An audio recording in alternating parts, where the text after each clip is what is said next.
Você já se perguntou por que o livro se chama Crônicas? O nome carrega a ideia de registros oficiais, anais históricos, memória documentada de uma nação. Na Bíblia hebraica, era chamado de as palavras dos dias. Mas aqui está o ponto central.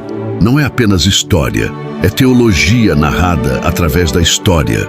O livro de 1 Crônicas foi escrito depois do exílio babilônico, quando Jerusalém havia sido destruída, o templo queimado e o povo levado cativo. Eles voltaram, mas voltaram sem rei, sem autonomia política e com identidade abalada. Crônicas não foi escrito para informar, foi escrito para restaurar. O exílio foi devastador.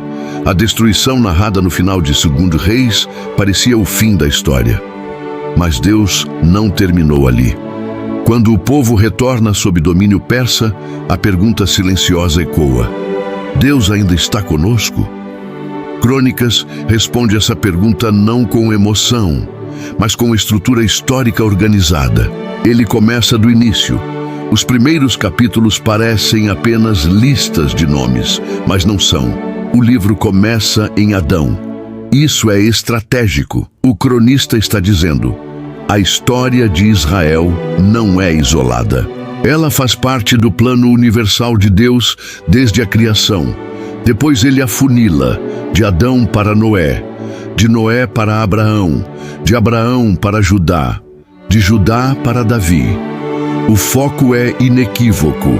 A linhagem da promessa continua viva. Mesmo depois do exílio, o pacto não foi cancelado. Crônicas dá destaque extraordinário a Davi. Mas perceba algo importante. Os pecados graves de Davi quase não são enfatizados aqui. Por quê? Porque o objetivo do livro não é expor fracassos passados, é reafirmar o modelo espiritual ideal. Davi representa centralidade da adoração, organização do culto, estrutura sacerdotal e preparação do templo. O livro mostra que o verdadeiro legado de Davi não foi militar, foi espiritual. Um dos momentos centrais é o transporte da arca. Quando Davi tenta trazê-la de maneira inadequada, há juízo. Quando ele segue exatamente as instruções divinas, há celebração. A lição é teológica. Boa intenção não substitui obediência exata. Deus não é moldado pela cultura. Ele é servido conforme sua própria revelação.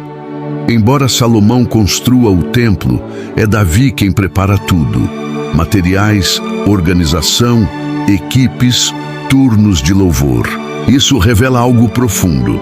Davi entende que estabilidade nacional depende da centralidade da presença de Deus. O templo simboliza aliança, presença, santidade e ordem espiritual.